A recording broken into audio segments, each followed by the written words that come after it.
Hey guys, welcome back to my YouTube channel. It's Ronnie and today we're diving into the mythology of fairies.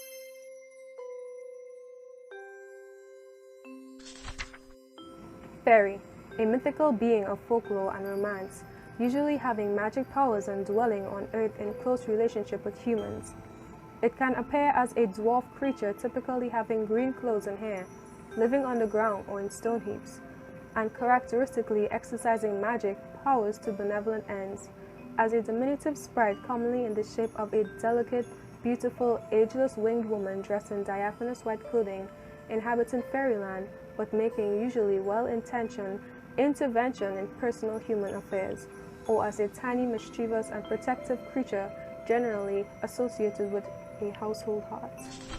While the term fairy goes back only to the Middle Ages in Europe, analogies to these beings in varying forms appear in both written and oral literature. From the Sanskrit Grandharva, semi-divine celestial musicians, to the nymphs of Greek mythology and Homer, the jinni of Arabic mythology, and similar folk characters of the Samoans of the Arctic peoples, and of other indigenous Americans. The common modern depiction of fairies in children's stories represents a bowdlerization of what was once a serious or even sinister folkloric tradition. The fairies of the past were feared as dangerous and powerful beings who were sometimes friendly to humans, but can also be cruel or mischievous. The term fairy originates with the Middle English word fairy, as well as fairy, fairy, and fairy, which were borrowed directly from the Old French fairy. In Middle English, the word meant either enchantment, the land of enchantment, or the collective noun for those who dwelt in fairyland. In etymological terms, fairy is rooted in the word fae or fae, from fairy or fairy, meaning realm of the fays. In modern English, usage fairy became fairy, and fae became fae, which refers to a fairy. In other words, the suffix "eri" was attached to the word fae to mean a place or something found. For the Scots, fae derived from fae became fairy or fairy, meaning illusion or enchantment. The appellation eri eventually came to define a trade, craft, or place such as midwifery, fishery, cookery, thievery, and nunnery, and thence to wizardry, witchery, roguery, or canavery. In ethnological terms, the exotic word peri or piri, consequently peri, becomes in the mouth of an Arab feti, which migrated to England via France to become fairy. In ancient Egyptian myth, fairies parallel the 7 hawthorns and patronesses of childbirth, those rewarded as fairy godmothers. The word faerie or fairy in modern French means land, realm, enchantment, or where the enchantment took place. The land of enchantment, or fairyland, is where dwelled the fays or fées of medieval France. The fae or fée found in Old French originate with the fatah of Late Latin, meaning one of the fates or tutelary and guardian spirits.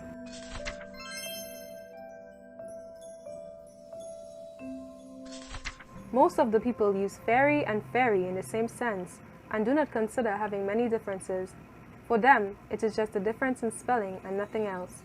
Both fairy and fairy are used for 2 different mythical spirits or figures. Unlike the fairies, fairies are considered to be evil, horrid, and mischievous creatures. These mythical figures are portrayed as spirits that know easy ways of stealing.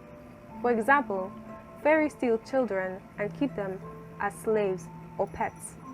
When compared to fairies, fairies are friendly and nice. They are also good-looking and more handsome than the fairies. Unlike the fairies, fairies can also be a bit mischievous, but are not dangerous.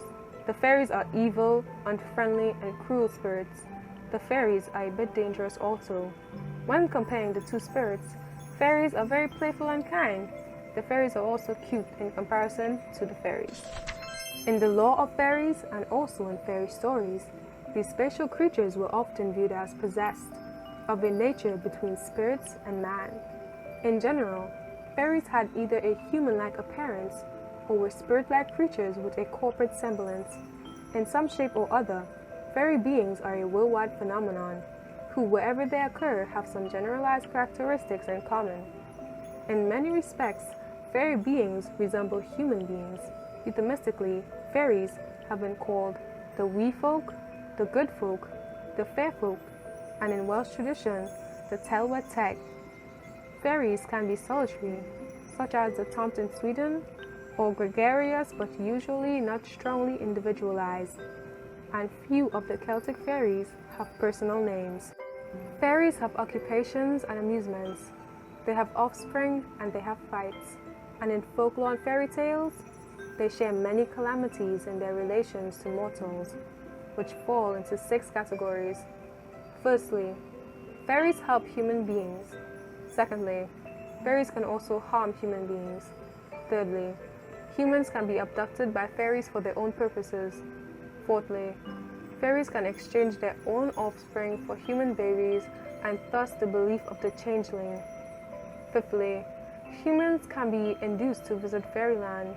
And sixthly, mortals can for a while have a fairy lover or mistress. Indeed, there is much in folklore that is concerned with the protection against fairy malevolence, crediting these creatures with powers beyond that or mere mortals, and that resemble witchcraft, wizardry, and practices of medicine men. All occupations found in primitive communities were followed by fairies. That included hunting, dancing, herding, and farming, as well as being skilled smiths, shoemakers, weavers, and spinners.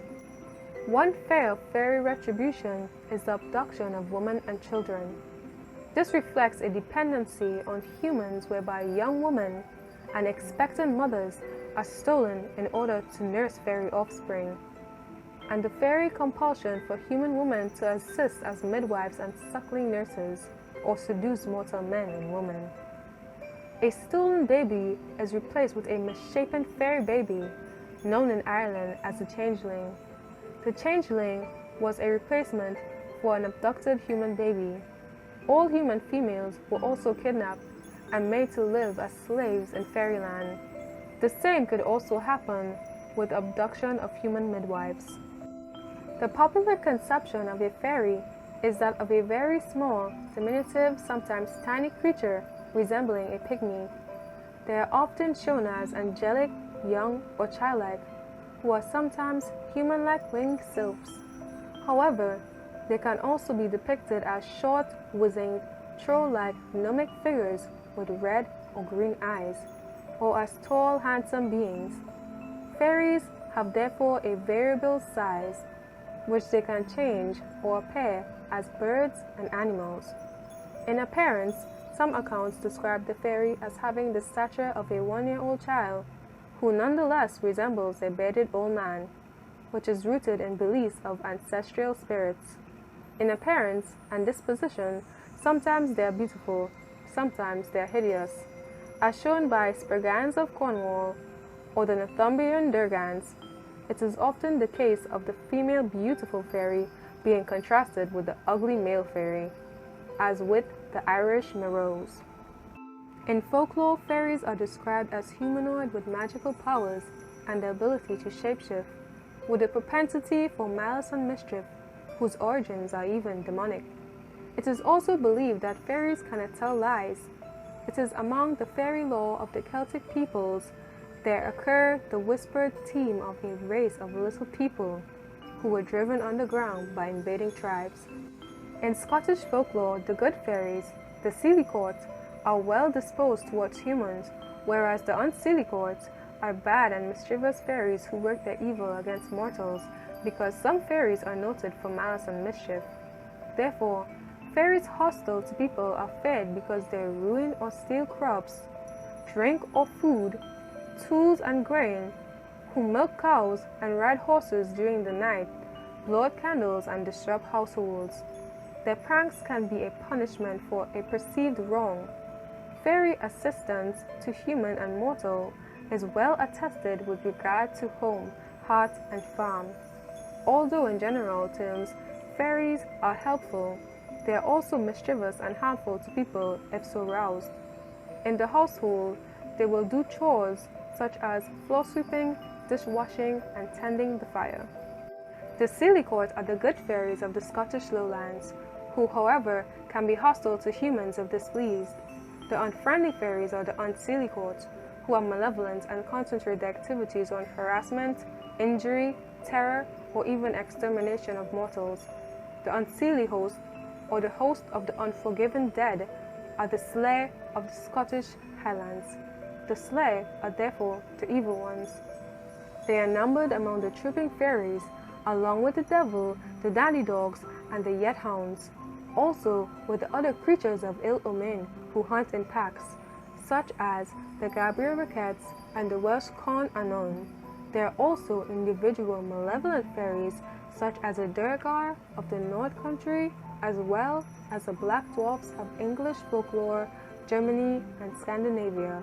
Similar to the Durgar are the border redcaps, as well as the Dunters and Pauries, who are less murderous than the redcaps.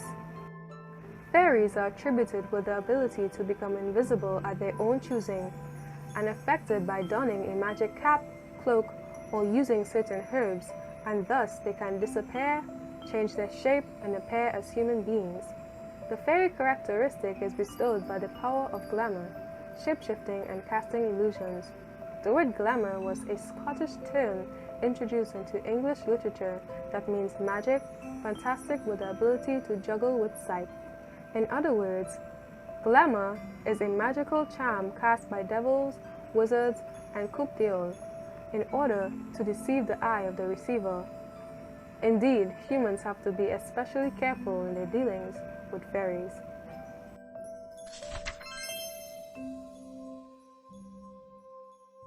Some popular fairy movies, not in any particular order, are Artemis Fowl, Bobby Fairy's Secret, Cinderella, Maleficent, Pan's Labyrinth, Peter Pan, Pinocchio, Sleeping Beauty, Stardust, and the Tinkerbell franchise.